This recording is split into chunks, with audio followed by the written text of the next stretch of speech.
The hero we needed. Nothing less than a knight. Shining. He's not again. Hey, Mr. Wayne.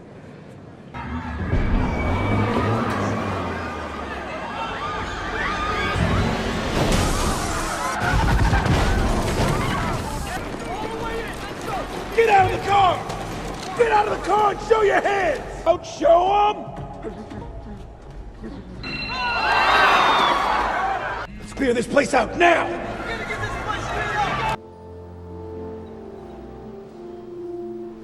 You must miss him so much. It's been so hard without him. I want revenge. Revenge won't make the pain go away. Trust me. I know. There's no place for me now. Yes, there is. Stay. Stay with me. Electra, wait. Please.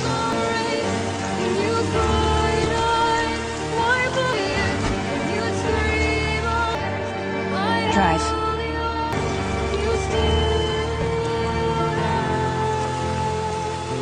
Ma, the meatloaf! Saturday. I got one Saturday. You're coming with. I'm not judging you because I think you're an innovator, but A time to plant. And a time to pluck up that which...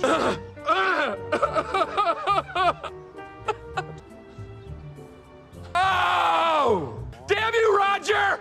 It is a far, far better thing that I do than I have ever done. It's a far, far better rest that I go to. I'm so sorry. I failed you.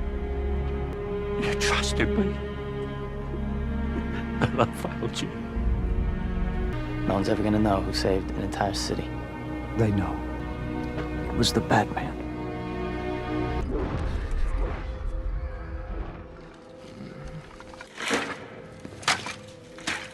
else the spirit crumbles. He's not dead.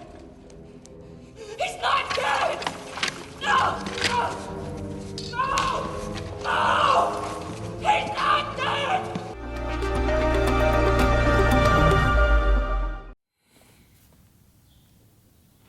Come on, yo! The other day I made a video where I had Fraser on a bunch, I had Sevon on a bunch, I had Bridges on a bunch. It was a whole bunch of clips taken from the Matt, Josh, and Sevon podcast. I was looking for something where Fraser was talking about, because I swear this is something that I've heard before. I know that everyone knows the story about him cutting up freaking vegetables, or the fact that he did not want to be cutting up vegetables because if he happened to cut his finger off, then that would be taking away from his opportunity to win the CrossFit Games that year. So he just wouldn't even touch a knife, which is something that Craig Ritchie likely should have been thinking about in his YouTube career and maybe lifting, because he has a giant freaking hole in his hand and now he severed a nerve, so that sucks. I've had pinched nerves before, but a severed nerve sucks, so sorry to hear that, Craig. I'll try to make you feel better by leaving my outro in this YouTube video for you forever. Please smash that like button. But the piece of content that I was looking for Fraser had to do with why he was kind of in the dark when it came to posting things to Instagram over the time where he was the dominant force, which was what, 2016 through 2020? 5 consecutive years, and the things you'll see on Instagram were not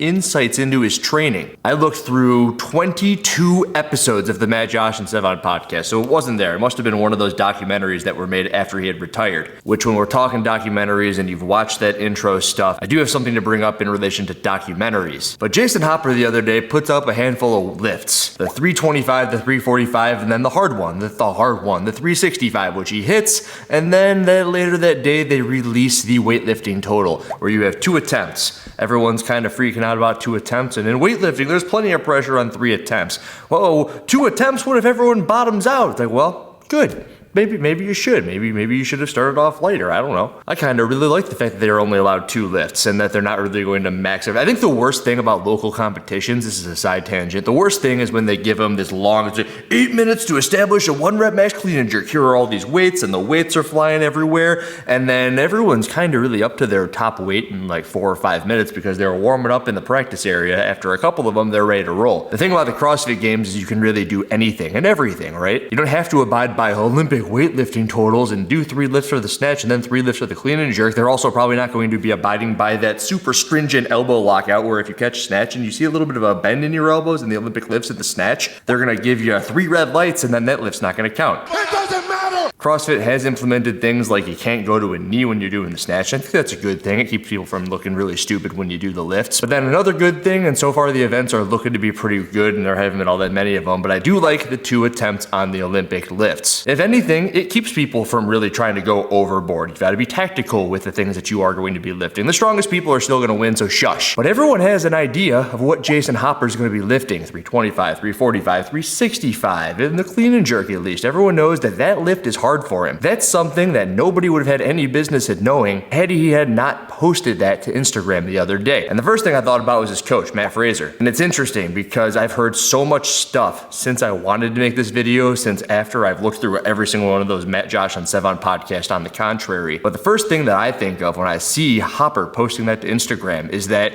Fraser isn't giving him the oversight that maybe he should be or would be. I have absolutely no reason to believe that, and like I just said, I have a lot of reasons on the contrary to think that that is actually not true at all. I think that is an incredibly intuitive and insightful and overseeing coach right now. But it makes me wonder why, when Fraser was a competitor back then, he wasn't posting insights into his training. Everything you saw was either through documentary stuff or other people were coming in and shooting it, but he wouldn't out himself. Sure, you could speculate and say, hey, here's a snatch, Fraser's gonna hit maybe 300, maybe 315. Here's a clean and jerk, maybe Fraser's gonna hit 365, 385. But that's just because you've seen him do these competitions. It wasn't because he had Instagram stories and every chance he got, he's saying, working up to a heavy back squat today, we're gonna see how 500 pounds feels. And then you see exactly how 500 pounds feels. And if I were Roman Krennikov and I was looking at those lifts from Jason Hopper, I'd go, that's what I gotta put up with? Okay, 370 it is. I must break you. Because it doesn't look like you can 370 based on that lift. And while the 2 lifts are incredibly important, maybe that's an exact example why the 2 lifts are going to be so cool, because maybe that's going to put a little play into it. Jason Hopper's 365 in his head is really hard. He can be a game time player, hit 385 because he's so good at it. And then this entire conversation doesn't matter. But Roman Krennikov knows that number and Jason Hopper doesn't know his. And this is something that Fraser wouldn't have done during his tenure. And I know I heard it somewhere. You can take my word on that. I don't know what documentary, where he said it, but I did say that we are going to talk about documentaries. What is this? A center for ants! I mean, I agree with everything in the comments section. I was in a sauna. I was just sitting there. I'm like, oh, hard work pays off. Put some more video. I'm sitting in the sauna, have the ear put in, and I'm sitting there, and it just seems like everyone's so sad. And then there's that undertone music. Let's do it. Which is just sad. It's like that song from the movie Daredevil, which I plugged in the beginning, the My Immortal thing. It's like, you cried, I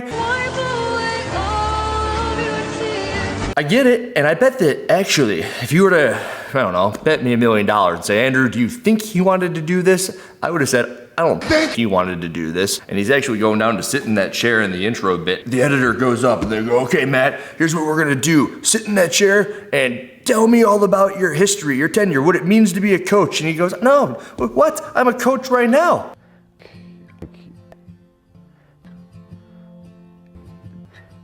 I think the part that I enjoy the most with... Everyone sits down in that office in the building because they got to find something to do with all these rooms that they got. O'Keefe, talk about how much Fraser means to you. I knew that there was something special with Matt the day I laid eyes on him. Katrin, talk about how much Fraser means to you. We were like siblings. Like, dude, there were times we could not stand each other, but always loved each other. And all those bits, by the way, I think were pretty good. So while I think that it's got this eerie undertone and it kind of rubs you the wrong way, the fact that it does rub you the wrong way maybe takes you away from listening to it at all. But what I did hear is that Fraser is sitting there, he's coaching Mel, he's coaching Hopper, and then Katrin sees that he's coaching these 2 individuals, and she kind of gets jealous. She doesn't want to admit that it's the word jealous. She wants a different word for it. And I felt this, like, jealousy might be the wrong word, but like I wanted to be doing what they were doing. But 1 week later, she ends up going to train with Matt. She leaves good old Ben Bergeron because of that instance, and that's kind of a cool insight. And I hope that it doesn't get lost in this 22-minute sad sob sort of funeral-esque type of piece put out by the video content creator over at HWPO. Fraser doesn't take me as the type of person who likes to laud and go and talk about himself over and over and over again. So I think that someone probably put him up to it. Hold on to this.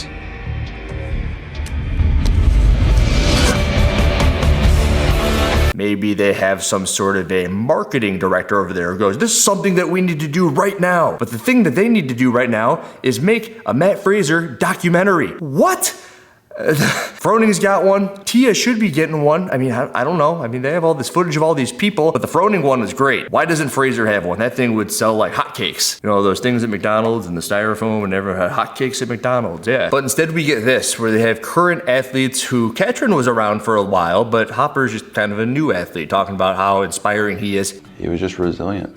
You know, he kept the foot on the gas the entire time. Why don't they go around and talk to Ben Bergeron, who was his quote-unquote cheerleading coach back then? Why don't they go and talk to, you know what, now that I think about it, there's not all that many people to talk to, because from what I understand, he put himself into a hole for 5 years, and in those 5 years, all he did was work out, which is why he is the way he is. And perhaps there is no documentary because I know things like that, so many people know things like that, and there isn't anything all that crazy to it. We know everything. And while we know everything, my favorite pieces of content from Matt Fraser over the course of his career were the Fraser files, those pieces of content where I could not find the clip of him saying it, and I thought it would have brought validity to this video that I'm doing right now, so you're just gonna have to take me at my word at it. He would not talk about his scores. He wouldn't post videos of him doing workouts the way we see Patrick Vellner posting open workouts, the way we see all of these athletes posting their entire lives to the internet. He didn't want to give the upper hand to anyone else, so he just kept it to himself, and then he posted a couple of these videos, I think 17.5, I think maybe 17.3, the workout over in Wadapalooza with Tia, where it was actually broadcast and everybody, he's talking over it. He's talking over it and he's giving his insights about what things felt like. And this, I think, was the last workout that I used this style of grip on. I think they zoom in at some point, but I'm just wearing plain leather grips,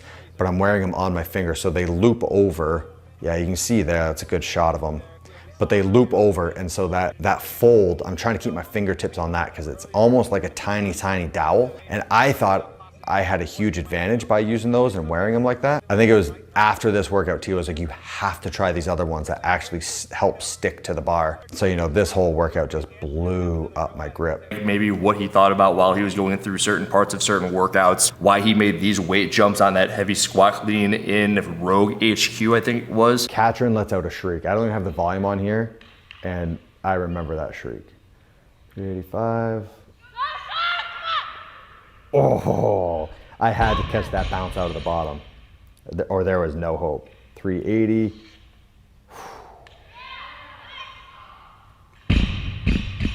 I think I'm just in disbelief right there that I was able to get 380 a couple hours after I just got 385. Or he hit that 385-pound squat clean. And maybe he doesn't do those anymore because he's giving that exact information to the athletes that he's working with right now. And I look at the views on his YouTube channel and it does pretty good. So there are a lot of people who are enjoying random pieces of content. Like if I go and sort by the most popular videos on his YouTube channel, he's got the home gym tour, which is one of the first ones that he actually put up. He's got another home gym tour, which is one of the oldest ones that he's got on there. I'm sure that when he has a new gym tour of the HWPO headquarters, which is cool enough, it's gonna go 2 years, 1 year, and then the brand new one, it's gonna be the biggest video of all time. But this is just a video where I finally got across that little bit where I was curious why Hopper was posting those lists for the world to see right before the CrossFit Games, and then ironically enough, the CrossFit Games comes out with the Olympic lifting events that freaking night, leading me down the rabbit hole, which is why would Fraser let him do this stuff. And then of course, I got all of this comment section from his most recent video where no, Matt Fraser is not dead. Matt Fraser is alive and well. Matt Fraser is going to be at the CrossFit Games working with his athletes from what I can tell to be rather close. And that's all I have to say about that. Andrew Hiller, out. It is a far,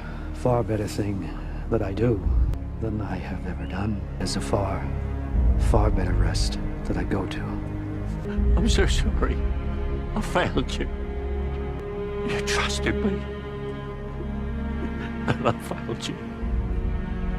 No one's ever gonna know who saved an entire city. They know. It was the Batman.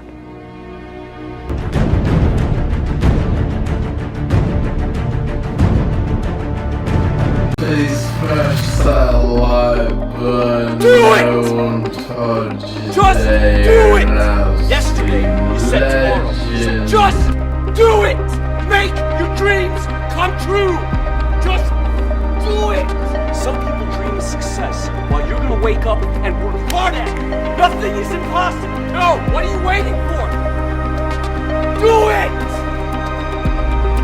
Just do it! Yes, you can!